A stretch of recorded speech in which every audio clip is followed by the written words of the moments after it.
Donc la filière ST2S, donc Sciences et techniques sanitaires et sociales, c'est un bac technologique.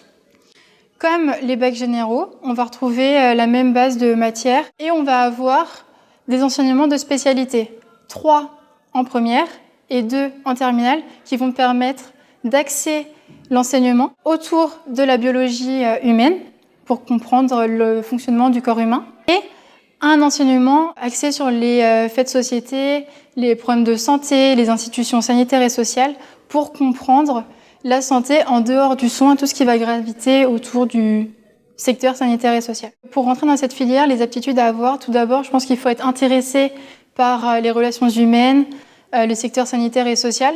Au niveau des qualités humaines, je pense qu'il faut être autonome, avoir le sens de l'initiative, savoir travailler en équipe et donc également avoir des bonnes aptitudes de communication. On a beaucoup d'élèves qui partent en BTS ou qui vont enchaîner sur les DUT qui deviendront BUT à la rentrée 2021.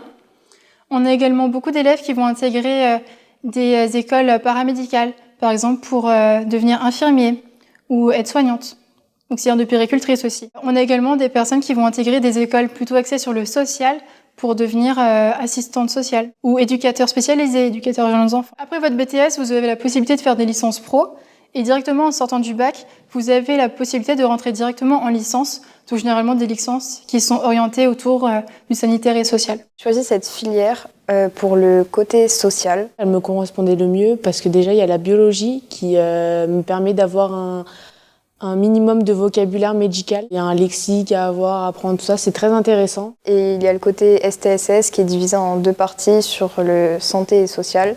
Sur le côté santé, on va pouvoir voir des organismes qui peuvent nous aider ou même l'accès aux soins qui est mis sur tout le territoire, ou sur le côté social qui peut nous aider, que ce soit sur l'hébergement, sur le financier. Au niveau santé ou social, ça débouche dans un métier d'aide à la personne. Donc si vous voulez faire un métier, que ce soit côté santé ou social, je vous recommande cette filière.